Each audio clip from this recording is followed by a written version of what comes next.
Now, last week saw the end of the jury selection for the Trump hush money trial. Now, him and his lawyers will know the names and the faces of the people who will decide the outcome of the first criminal trial of a sitting or former US president in history. Now, we also use the jury system here in the UK.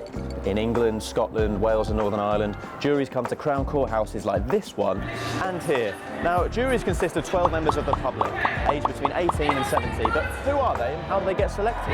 Now, juries aren't actually a universal thing. In many countries around the world, they actually use a bench trial system, where it's just a judge sitting alone who makes the decision on the verdict and on the sentence. Even places like the Netherlands and Germany, some of our closest neighbours, have a completely different legal system.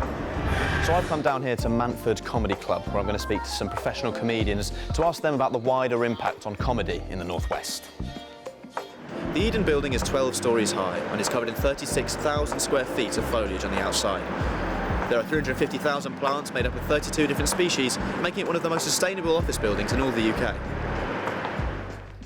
Thanks very much. Well, it's very much winter here in the Northwest, so this is about as close as you'll get me near the water. But that's not the case for these guys. I'm joined by Harry and Beth from the Salford Boating Society. Now, obviously, we've got Varsity today, guys. Harry, what events are we taking part in, and how have we got on in the past couple of years? Yeah, so we've got Absolutely. Well, best of luck, guys. Thank you very much for your time. We'll have the results from the rowing event in our 2 p.m. bulletin.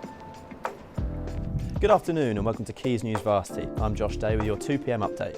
It's been a positive morning for Team Salford with the wins in men's and women's badminton as well as rowing. However, Chester have come out victorious in women's football and rugby.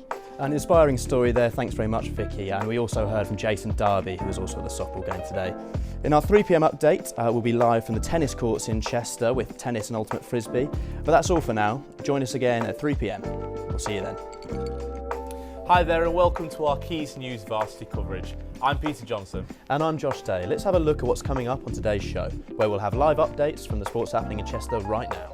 And we hear all about how one softball player overcame adversity to play in their biggest fixture of the year.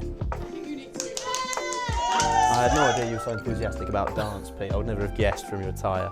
But some of the underdogs at this year's Varsity are the Salford softball team. An overlooked society, their captain Matt had a difficult year. Just a warning that some of these images in this piece may be distressing. So, I think we got it in the bag. That's a very bold prediction there at the end, but she had a right to be because they got an emphatic win.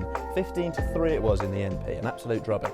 But please do stay updated with the ongoing updates from Chester on our socials, and you'll find out the winner of Varsity 2024. Now, we work hard and we play hard, so we're going to doff our varsity hats, as we say. Have an excellent evening, and let's hope for a Salford win. Come on, Salford. Goodbye for now.